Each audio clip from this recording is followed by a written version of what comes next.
은혜 받을 말씀은 좀 바꾸겠습니다. 에베소서 3장 3절과 4절 말씀, 신약성경 312쪽입니다. 우리 짧으니까요, 화면 보시고 또는 성경 보시고 한번 같이 읽어보겠습니다.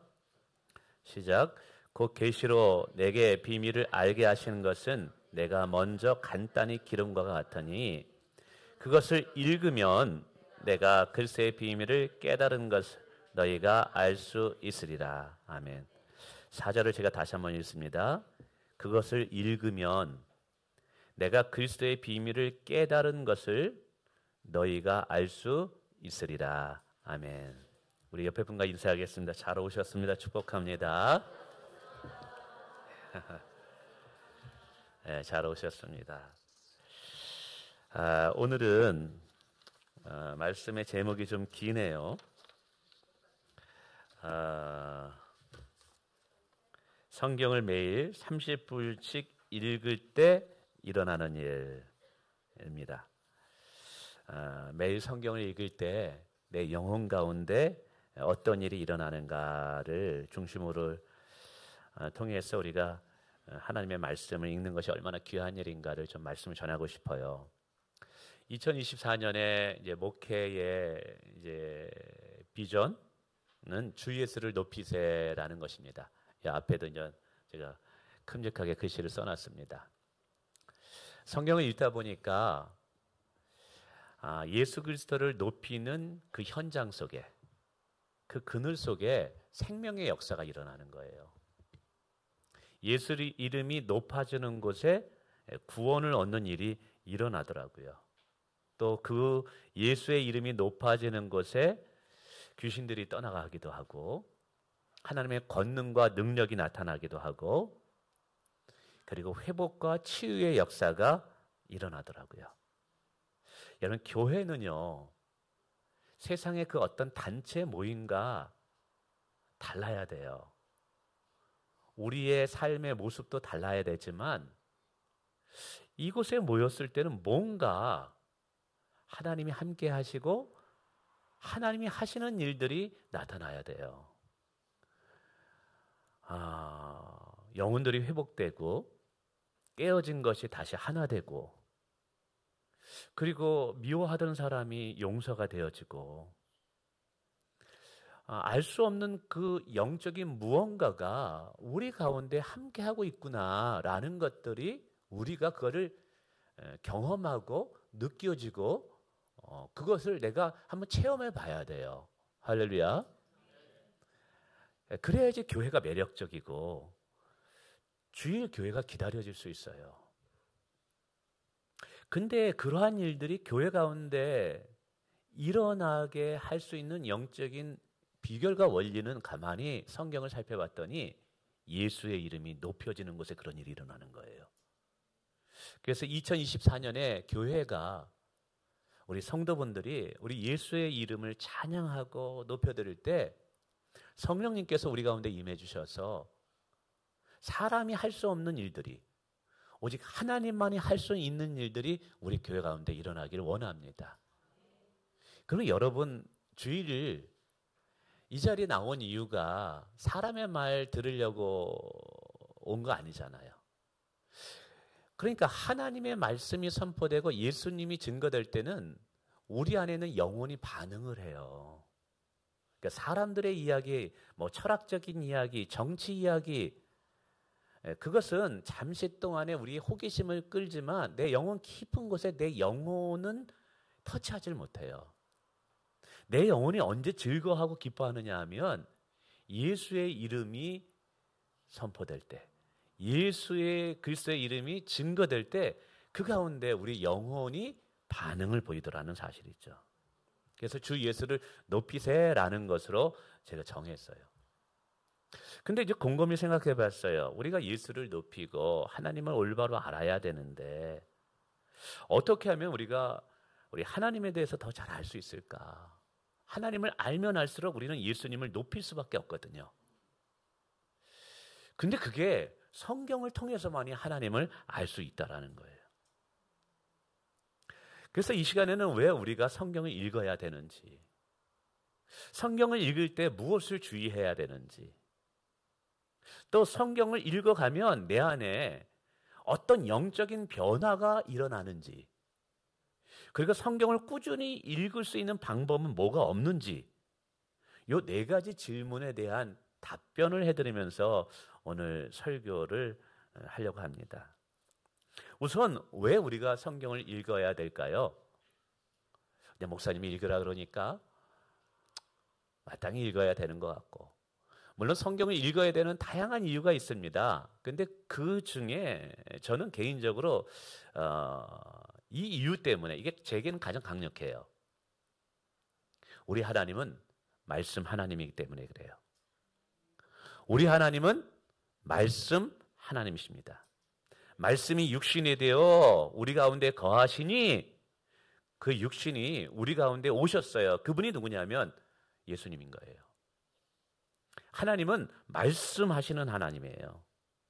이 말씀 하나님을 좀 더 몇 가지로 정리를 하면, 우선 하나님은 하나님 말씀 안에서만 하나님의 뜻을 이루어가요. 하나님의 당신의 뜻을 이루어 가실 때 이제 역사 속에서 하나님의 뜻을 이루어 가십니다. 근데 그 뜻을 이루어가는 방법이 하나님의 말씀을 통해서 이루어가요. 가령 예수님께서 이 땅에 오셨습니다. 근데 그것도 구약의 하나님이 예언한 말씀을 통해서 오신 거예요. 베들레헴에서 태어난다, 나사렛에서 자라난다, 그리고 안전병이를 고친다, 덩어리를 말하게 한다, 십자가에서 죽으신다, 또 부활하신다. 이 모든 것들이 사실은 구약에 예언된 말씀이에요. 그래서 예수님도 이 땅에 오셔서 나의 뜻대로 행한 것이 하나도 없대요. 나의 뜻대로 무언가를 이룬 것도 없대요. 아버지의 뜻대로, 아버지의 말씀대로 내가 모든 일을 행했다는 거예요. 저는 이것을 보면서 하나님은 모든 것을 하실 수 있는 분임에도 불구하고 자신을 말씀 안에 가두어 두는 모습을 보게 돼요. 하나님은 전지전능하기 때문에 뭐든지 당신의 뜻대로 할 수 있어요. 그러나 하나님은 그렇게 하지 않으시고 말씀을 통하여서만 당신이 하시는 일을 하시더라는 거예요. 그러니까 하나님 자신이 당신이 하신 말씀 안에 자신을 제한하는 거예요. 왜 그랬을까? 곰곰이 생각해 봤을 때 스쳐가는 생각은 이거였어요. 하나님은요, 영이기 때문에 보이지가 않아요. 그래서 우리가 말씀을 통해서 하나님을 만나게 하기 위함인 거예요. 여러분, 오늘 우리가 하나님의 음성을 어떻게 듣죠? 많은 말씀을 해주고 싶은데 하나님 말씀을 통해서 듣는 거예요. 그러니까 말씀이 곧 하나님이시라고 이해하는 말씀 속에 보면 성경을 통해서 하나님은 뜻을 이루었기 때문에 성경을 신뢰하는 것이, 하나님의 말씀을 신뢰하는 것이 결국 하나님을 신뢰하는 것이라는 거예요. 하나님을 만나기 원하세요? 그러면 말씀을 펼쳐서 하나님의 말씀을 묵상하고 말씀을 가까이 하시기를 바라겠습니다. 뿐만 아니라 하나님은 말씀을 통해서 어떻게 해야지 하나님을 올바로 섬길 수 있는가를 알려주셨어요. 하나님께서는 우상을 절대로 만들지 않도록 하셨어요. 세상의 모든 신은 자신을 섬기도록 우상을 만듭니다. 그리고 그 우상을 투영해서 그 신을 바라보고 묵상하게 만들었어요. 그런데 하나님은 절대로 우상을 못 만들게 하셨어요. 대신에 말씀을 통해서 자신을 보여주셨어요. 그래서 우리가 말씀을 통해서 하나님이 어떠한 분인지를 알고 말씀을 통해서 죄인이 어떻게 구원받을 수 있는지를 알 수 있어요. 그러니까 성경이 말하는 참 하나님을 만나려면, 그 참 하나님을 예배하려면 우리는 하나님의 말씀을 알아야 돼요. 만약에 말씀을 알지 못하고 신앙생활하게 되면 무슨 문제가 생기냐면, 내가 임의적으로 내 생각 속에, 내 경험 속에 내가 만들어낸 하나님을 섬기고 예배하게 돼요. 우상은 다른 거 아니에요.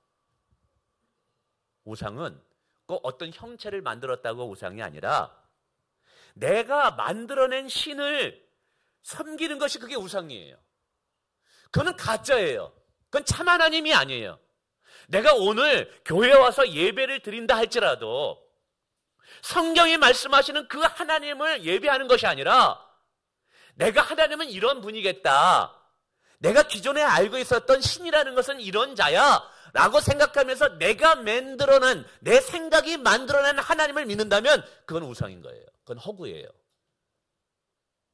참 하나님을 참 하나님으로 예배하기 위해서는요, 성경을 우리가 알기 위해서는 읽어야 돼요. 하나님을 예배하는 자는 신령과 진정으로 예배할지니라 라고 요한복음 4장은 이야기하고 있어요. 하나님은 하나님을 예배하는 자에게 두 가지 조건을 제시하여, 하나는 신령, 하나는 진정입니다. 신령이라는 것은 성령을 통해서 예배하는 거예요.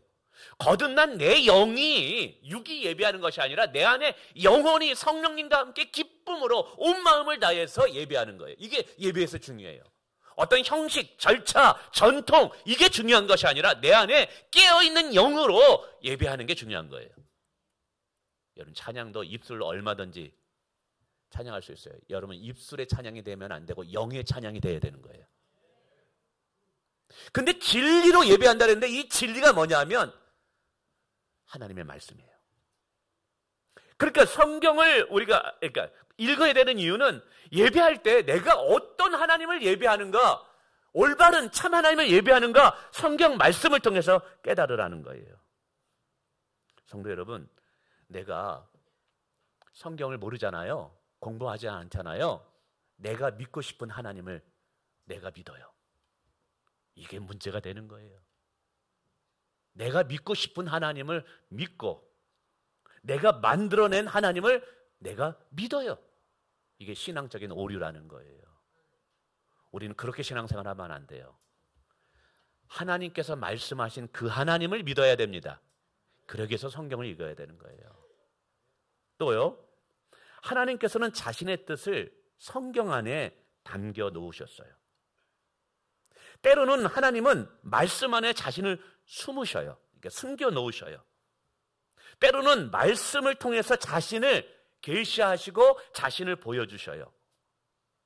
그게 성경을 읽다 보면 참 이상한 것이 있어요. 하나님은 당신을 다 모든 사람에게 보여주냐? 아니에요. 이사야서도 보면 당신의 뜻을 사람들이 알지 못하게 해요. 그러니까 은혜 받을 자들에게는 하나님의 말씀을 통해서 자신을 드러내주고 보여주셔서 하나님의 뜻이 이거구나. 그 말씀을 통해서 은혜를 받게 하고 더 하나님을 사랑하게 만들어요. 근데 마음이 강팍하고 교만한 자들, 여러분 그런 자들에게는 하나님의 말씀을 닫아버려요. 성경은 말합니다. 그들에게 구원이 주어질까 봐 하나님의 말씀을 닫았다라고 얘기하고 있어요. 그러니까 이런 자들은 아무리 성경을 읽어도 성경의 본래의 의미를 깨닫지 못해요. 그냥 하얀 거는 종이고 검은 거는 글씨로만 보여요. 그냥 성경을 읽을 때 그 당시의 역사적 배경은 누구고 예수님의 제자들은 누구였고 그 당시의 문화는 뭐였고 진정한 하나님이 주시고자 하는 영적인 깨달음을 깨닫지 못해요. 그저 1 더하기 1은 2다. 그저 그 성경에 쓰여진 내용만 알 뿐이지. 그러니까 능력이 없는 신앙생활을 하게 되는 거예요. 여러분, 오늘 우리가 왜 성경을 읽어야 되느냐? 말씀하시는 하나님이니까. 참 하나님을 우리가 알아야 되니까. 두 번째, 말씀을 우리가 읽어갈 때 참 중요한 우리의 태도가 있어요. 여러 가지가 있지만 그중에 몇 가지를 좀 설명을 드리면, 중요한 건 성경을 읽어갈 때 가장 어리석은 자는요, 성경 읽기가 자신의 의로 만드는 자예요. 좀 어렵습니다만 지금 이제 목장마다 성경을 읽습니다. 올해 제 목회 방침은 모든 성도가 성경을 한 번은 다 읽게 만드는 것이 제 올해 목회 방침 중에 하나입니다.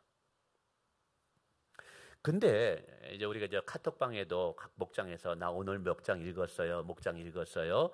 이제 그걸 확인하고 점검하고 그리고 서로를 격려하기 위해서 그걸 올립니다. 근데 여러분 조심해야 될 것이 있어요. 나 오늘 성경 몇 장 읽었어. 나 성경 몇 번 읽었어. 성경을 읽은 행위가 나의 자랑이 되어서는 안 된다는 사실이에요.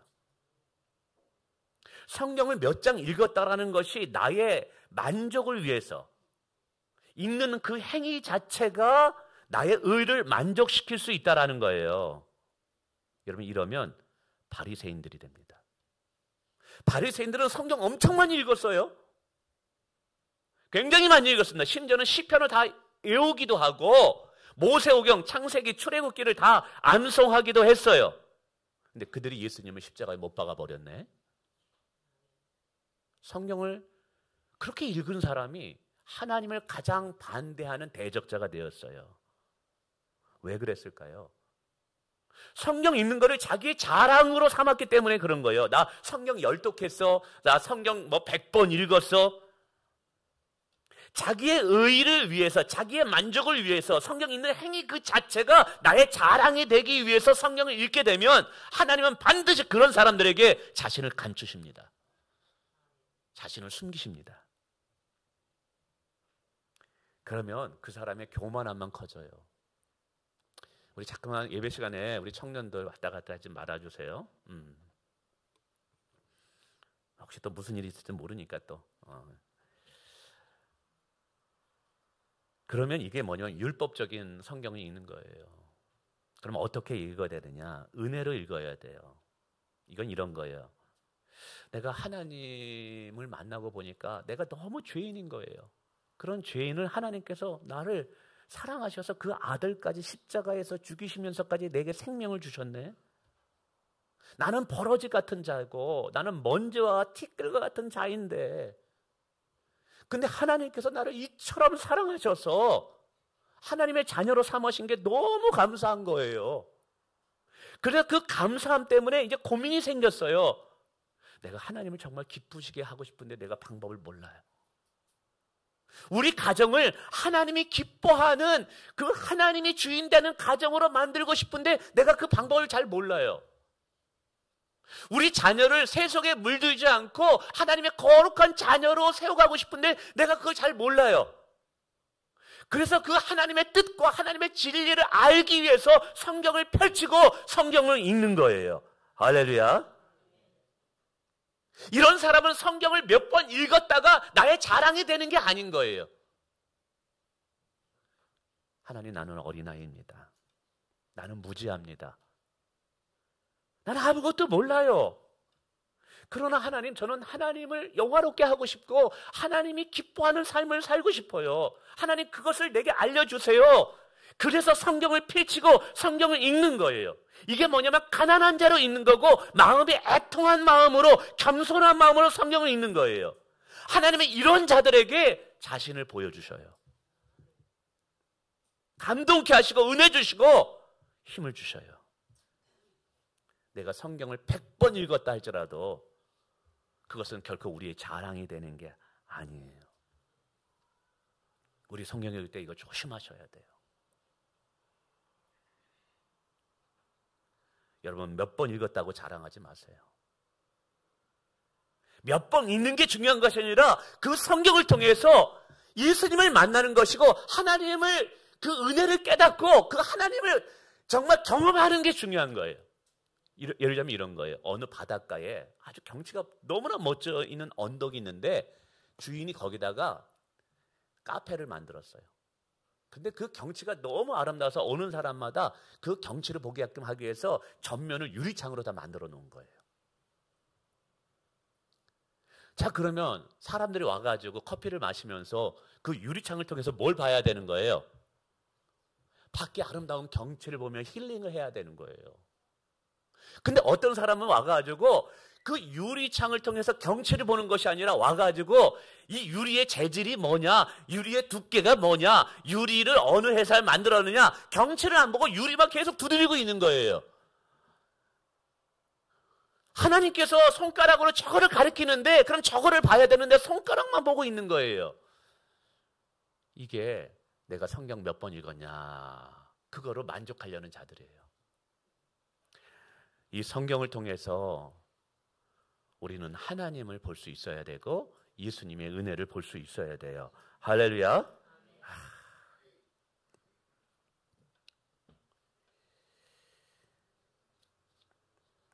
그래서 우리가 성경을 읽을 때요, 참 중요한 게 이게 예수 중심으로 읽어야 돼요. 성경을 볼 때 예수님이 누구신가 이걸 봐야 되고요. 왜냐하면 요한복음 5장에 보면 모든 성경은 예수님을 가리키기 위해서 기록된 거라 그러니까. 또 하나는 성경을 읽을 때 원저자 하나님께 집중해야 돼요. 여러분 다윗의 이야기를 읽고 아브라함의 이야기를 읽고 바울의 이야기를 보면서 야, 이 사람들 대단하다, 이 사람들 참 놀랍다.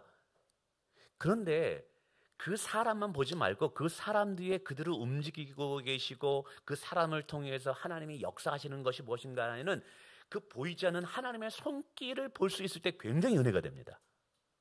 예를 들면 에스더라는 성경책은요, 하나님이라는 단어가 한 번도 안 나와요. 근데 그것을 읽다 보면 그건 하나님이 하신 일들이에요. 그 성경을 읽으면서 이 다윗의 모습, 다윗의 일대기를 보는 것이 아니라 그 다윗을 움직이고 계시고 다윗을 붙잡고 있는 하나님이 보여야 된다는 사실이에요. 왜요? 성경은 하나님에 관한 이야기거든요. 자, 그러면 우리가 매일 성경을 일정하게 계속 읽어갈 때 우리 내면에 어떤 영적인 변화가 일어나느냐.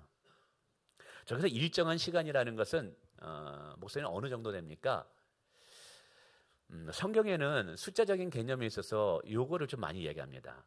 하나는 40일이라는 시간, 40일. 모세도 40일 기도했고요. 여리고선도 여호수아도 40일, 예수님도 40일. 이 40일이라는 시간이 사람의 체질을 바꾸는 가장 기본적인 최소한의 시간인 것 같아요. 그리고 또 하나가 뭐냐면 1시간이에요. 너희가 1시간 더 깨어 기도할 수 없느냐? 이 1시간. 그래서 여러분 하루에 1시간씩 40일 동안 꾸준히 성경을 읽어가면 드디어 영적인 체질이 내 안에 변화되면서 일어나는 변화가 내 안에 경험하게 됩니다. 아, 목사님 그 1시간씩 그러면 30분씩 성경을 읽어 100일 정도만 읽어보세요. 예수 믿지 않는 사람도 100일 기도하는데 우리도 100일 정도 하루에 30분씩 꾸준히 읽어보세요. 제가 올해는 성경을 한번 한 4독 정도, 한 5독 정도 하고 싶어서 투자하는 시간이 성경을 1시간 있습니다. 하루에 성경을 1시간만 읽으면 성경 5번은 읽어요. 어떤 분이 그러더라고요. 일평생, 어느 그러더라고요. 집사님이셨는데. 아니 어떻게 성경을 일독을 해요? 어떻게 그걸 다 읽어요? 한 번도 성경을 읽어본 적이 없대요. 주일학교 출신인데. 그게 더 놀랍습니다. 이게 성경을 한 번도 안 읽어봤대요. 근데 참 또 여기서 찔리는 분이 있다면 또 죄송합니다만. 예. 어쨌든 하루에 30분씩만 꾸준히 한 100일 정도만 읽어보면 내 안에 어떤 변화가 일어나요. 어떤 변화가 일어나냐? 첫 번째는 이렇게 말씀드리고 싶어요. 성경이 살아있는 하나님의 말씀인 것을 경험해요. 성경이 살아있는 하나님의 말씀이다. 성경을 읽다 보면 하나님의 주권과 하나님의 섭리와 계획들을 보게 되고 하나님은 치밀하게 일하시는 모습들을 다 보게 되면서 이게 겸손함과 정말 진리를 깨닫고자 하는 마음으로 읽게 되다 보면 성령 하나님께서 역사하셔서 내 안에 이 말씀이 살아있는 하나님의 말씀으로 믿어지게 하는 일이 일어납니다. 이게 제일 중요해요. 먼저 이 성경의 말씀이 사람의 말이 아니라 누구의 말? 하나님의 말씀이고 죽은 말씀이 아니라 살아있는 말씀으로 믿음이 생기더라는 거예요. 믿음이. 제일 먼저가 이 믿음이 생기는 게 중요해요. 근데 믿음은 하나님의 말씀을 들으면서 생긴대요. 하나님의 말씀을 내가 규칙적으로 매일같이 읽으면 이 말씀이 살아있고 운동력이 있어서 성령을 통해서 우리 안에 뭘 주냐? 믿음을 준다 이 말이에요. 믿음. 할렐루야. 성경이 살아있는 하나님의 말씀으로 믿어지는 믿음을 주는데 그 다음이 중요해요.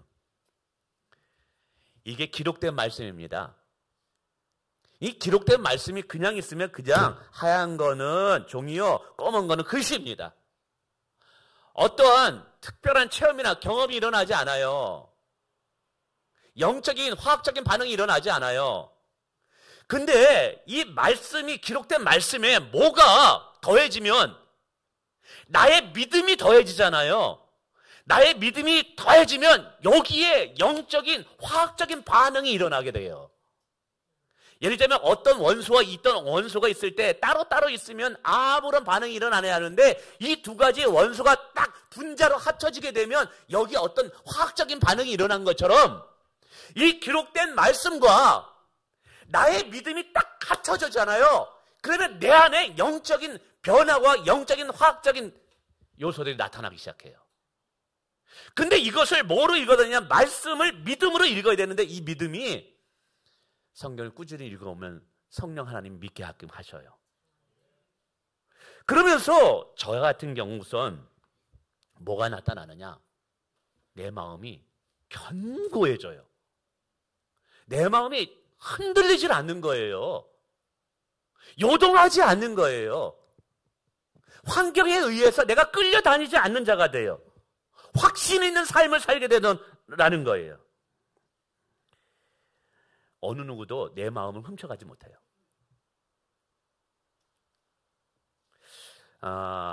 저는 그렇게 공부하기를 좋아하지 않았었어요. 그래서 공부를 한다 그러면 그런 사람들이 있었죠. 정리를 우선 해야 돼요. 주변을 정리해야지 집중이 돼요. 정리하는데 1시간 걸려요. 그래서 이제 책상에 앉았어요. 바로 그게 공부가 되느냐? 또 책상을 정리하고 두 번째 정리할 것이 있어요. 생각을 정리해야 돼. 1시간 동안 뭐 온갖 생각을 다 해요. 그래가지고 1시간 동안 생각을 책상에 앉아있긴 하는데 책은 펼쳐놨는데 공부는 안 하고 있어. 머릿속에 생각만 하고 있고 이걸 공부 계획을 어떻게 짤 거냐, 뭐 시험을 어떻게 볼 거냐, 책은 안 보고 있고 머리에 여러 가지 생각들을 정리하는데 1시간 걸려요. 이제 공부를 30번 하니까 배가 고파가지고 일어나가지고 다시 이제 밥을 먹습니다. 그러니까 공부가 뭐가 되겠어요. 그만큼 사실은 저는 생각이 많았던 사람이에요. 걱정이 많고 염려가 많았던 사람이에요. 근데 성경을 꾸준히 읽어가니까 놀라운 일이 일어나요. 야, 뭐라고 표현해야 될까요? 제 마음이 요동하질 않아요. 집중되고 내 마음이 하나님께 작정되고 작정되어 싸우니. 할렐루야. 어느 이제 우리 공부 모임에도 권사님들이 어느 권사님에게, 아니 권사님은 어떻게 그렇게 매번 마음이 평안할 수가 있어? 어떻게 권사님은 어떻게 그렇게 마음을 늘 같은 마음으로 유지할 수가 있어? 남편이 돌아가셔도 늘 같은 마음, 어려운 일이 생겨도 몸이 아파도 절대 외부 환경에 영향을 받지 않고 마음이 늘 동일하게 그 잔잔한 평안함이 유지돼요. 비결이 뭐냐고 물어봐요. 저는 알고 있어요. 새벽 기도 끝나고 1시간 동안 성경 읽고 1시간 동안 큐티해요. 그리고 하나님의 말씀을 다 암송하고 있어요. 무엇이 힘 있는 거예요? 하나님의 말씀이 우리의 마음을 움직이게 하지 않겠는 거예요. 그리고 또 하나가 하나님의 말씀을 영적 무기로 삼는 그러한 삶을 살 수 있어요. 아까도 말씀드렸지만요, 여러분 말씀이 기록된 말씀으로만 있으면 우리에게는 하나님을 체험할 수가 없어요. 그 기록된 말씀 위에 나의 믿음이 붙어질 때, 나의 믿음이 그곳에 이렇게 딱 함께 합쳐질 때 우리는 하나님의 기적을 경험하게 되고 하나님의 살아계심을 경험하게 되는 놀라운 일들을 경험하게 됩니다. 여러분 오늘도 하나님은 살아계십니다. 오늘도 우리의 삶에 찾아오셔서 당신의 능력과 권능을 행하시는 분이십니다. 똑같이 신앙생활을 하는데 어떤 분은 그 능력을 경험하고 있고 오늘도 기적을 경험하고 있어요. 그게 뭘까? 기록된 말씀이 기록된 말씀으로 있으면 절대로 우리의 삶에 하나님의 기적을 경험할 수 없어요. 근데 기록된 말씀이 내 믿음이 첨부될 때 그 말씀은 오늘 내게 능력과 기적을 경험하게 하는 하나님의 도구가 됩니다. 근데 그 믿음을 주는 게 뭐냐? 하나님의 말씀을 읽는 것에서부터 시작된다는 사실이에요. 뿐만 아니라 말씀을 통해서 내 영이 살아나는 것을 제가 경험하게 돼요. 하나님의 말씀이 잠자는 내용을 깨우는 거예요. 여러분 오늘 우리는 성경에서 하는 영혼, 육으로 구성되어 있대요. 육체가 있고 육체를 움직이는 정신, 혼이라는 것이 있고, 그리고 그 정신을 움직이는 게 뭐냐면 영이라는 거예요. 영적인 존재이기 때문에. 근데 그 모든 것을 움직이는 최상위 기관이 영인데 영이 잠자고 있는 거예요. 영이 깨어있지 못하는 거예요. 그러면 그 인생은 육적인 본능에 의해서 그냥 지배를 당하면서 살아요. 마음은 원인데 육신이 약해서 매일같이 쓰러지고 넘어지고 그런 삶을 산다 이 말이에요. 여러분, 인간의 의지와 결단이 삶을 변화시킬 것 같아요? 여러분, 속으시면 안 돼요. 우리의 의지와 결단이 우리의 삶을 바꾸는 게 아니라니까요. 못 바꿔요. 우리의 인간의 죄가 얼마나 타락되어 있는데. 그럼 우리의 삶을 변화시키는 게 뭐냐면 깨어있는 영이에요. 할렐루야. 영이 우리의 정신과 우리의 육체를 움직이는 거예요. 1차원이 2차원에 움직이고 2차원이 3차원에 움직이듯이 영이 살아있을 때, 깨어있을 때 우리의 육을 이기게 만드는 거예요. 근데 그 영을 깨어있게 만드는 것이 뭐냐면 꾸준히 하나님의 말씀을 읽는 거예요. 그래서 여러분이 정말 꾸준하게 매일같이 30분씩 읽어가게 되면 여러분들 모르는 사이에 육적인 본능들을 이기는 거룩한 삶을 살게 되는 것을 경험하게 돼요. 어느 사이에 근심과 염려가 떠나가고 마음의 평안이 나를 다스리는 걸 경험해요. 예전에는 작심삼일이었고 매일같이 마음은 오리되 육신이 약하다 외쳤던 것이 이제 승리자의 삶을, 찬미의 노래를 부르는 자가 돼요. 육체의 본능을 이기는 것, 여러분, 이것은 영이 하는 일이에요. 그 영을 깨우셔야만 됩니다. 영이 살아있어야지 진짜 살아있는 성도가 되는 거예요. 육체가 살아있다고 해서 그건 산 것이 아니에요. 영이 살아있어야지 진짜 살아있는 성도예요. 근데 영을 살아있게 하는 게 뭔지 아세요? 하나님 말씀이에요. 하나님 말씀. 또 성경을 계속 읽게 되면요, 삶을 재해석할 수 있는 능력이 보입니다. 많은 사람이 때로는 뜻하지 않는 고난을 당하기도 하고 어려움을 당하기도 해요. 근데 그 고난과 어려움, 그 사건보다 더 힘든 것이 뭐냐면 내가 어떻게 이 일을 헤쳐나가야 될지, 내가 왜 이 일을 당해야 됐는지, 그 삶에 대한 나의 반응이 더 힘든 거예요. 그런데 제가 신방을 가다 보면 정말 힘들고 어려운 사람들이 새로운 소망을 가지면서 새로운 출발을 하는 모습을 보게 될 때가 있어요. 언제 그러느냐? 잘 들어보세요. 제가 가서 신방을 할 때 이야기를 듣습니다. 막 낙심이 돼가지고 어떻게 해야 될지 모르겠다고. 근데 그때 하나님의 말씀을 가지고 그의 삶을 해석해 줍니다. 하나님께서 주시는 고난의 의미가 뭔지, 고난을 통해서 하나님이 의도한 게 무엇인지, 당신의 삶을 통한 하나님의 계획이 무엇인지를 무엇을 통해 해석해 준다고요? 하나님 말씀을 통해서 해석해 줘요. 그 말씀을 통해서 자기의 지금의 상황이 해석되어지니까 거기에서부터 다시 일어서더라고요. 다시 소망이 되고, 예전에는 한숨의 눈물이었다면 이제 하나님을 향한 믿음의 눈물이 나오더라는 거예요. 우리의 삶이 하나님 말씀으로 해석되어지기만 하면 고난은 더 이상 고난이 안 되게 된다니까요. 환난 중에 왜 어려웠느냐? 길이 안 보이니까 환난이 어려운 거예요. 아무리 환난이라 할지라도 길이 보이고 끝이 보이면 그것은 우리에게 환난이 되지 않아요. 우리의 삶을 해석할 수 있는 능력이 뭐냐? 하나님 말씀이에요. 근데 목사님이 신방 가서 그때마다 매번 해석해 줘야 되겠습니까? 아니죠. 성경을 읽으십시오. 성경을 읽으면 여러분이 여러분의 삶을, 여러분의 자녀들의 삶을 해석할 수 있는 능력이 생깁니다. 그러면 그것이 우리에게 안전함을 줘요. 평안함을 줘요. 어떤 한 순간만 보면 불안해요. 근데 인생 전체를 볼 수 있는 안목을 준다니까요. 아, 하나님의 놀라운 또 섭리가 있겠구나. 이걸 통해서 하나님이 이런 것을 나에게 주시기 위함이구나. 할렐루야. 네.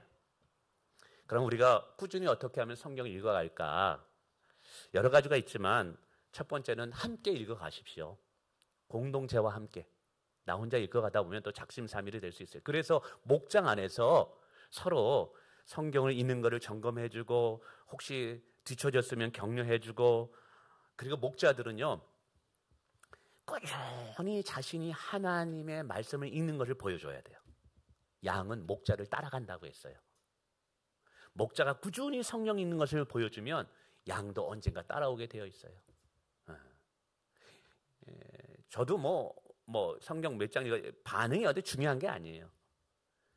우리가 먼저 되는 삶을 보여주면 반드시 따라오는 자가 있는 줄 믿으시길 바랍니다. 함께 읽으십시오. 두 번째는 교회 성경 공부를 이용하십시오. 이번에 어성경이 읽어지네 또 제자훈련 이거 하고 있습니다. 혼자 하지 못하기 때문에 목사님이 도와줄 거예요.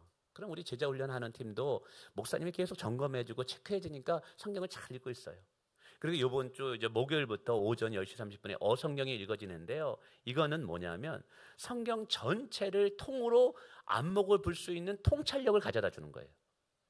그래서 구약과 신약이 1년이 걸립니다. 성경 공부가. 그래서 성경을 한번 그냥 읽어보는 거예요. 같이 읽으면서 성경 전체를 이해하는 거예요. 그러면 그 성경의 문맥이 어떻게 되고 그 당시에 어떤 뒤에 역사적 배경이 무엇이고 이 구약의 성경이 신약 성경과 어떻게 연결되어 있는지 그걸 한눈에 뚫어볼 수 있는 통찰력을 우리에게 제시해요. 그러면 굉장히 성경이 재미있고 아주 실감나게 오게 됩니다. 그래서 그런 것들을 이용하셔요. 어성경이 읽어지네도 저도 이번에 이제 공부합니다만 굉장히 하나님이 쓰시는 이 시대의 성경 공부 프로그램입니다. 시간 되신 분들도 뭐 목요일 날 오전에 어성경이 읽어지네 하시고 오후에 제자훈련을 하셔도 더 좋습니다만 그렇게 하십시오. 이제 여러분 말씀을 맺습니다. 오늘 좀 설교가 좀 무겁기도 했지만 오늘 우리가 읽은 에베소서 3장 4절에 이렇게 말씀합니다. 그것을 읽으면, 즉 성경을 읽으면 내가 그리스도의 비밀을 깨달은 것을 너희가 알 수 있으리라. 하나님의 심오한 비밀들이 성경 속에 감춰져 있어요. 우리의 삶을 풍성케 하고 복받게 하는 모든 비밀들이 성경에 기록되어 있어요. 근데 그것을 읽지 않으면 깨달을 수가 없어요. 그것을 읽을 때 그것이 깨달아져서 그것이 너희의 것이 된다는 사실이에요. 오늘 2024년에 성경 속에 숨겨놓은 하나님의 온갖 축복의 보물들을 캐내어 내 것으로 삼는 한 해가 되시기를 주님의 이름으로 축원을 드립니다.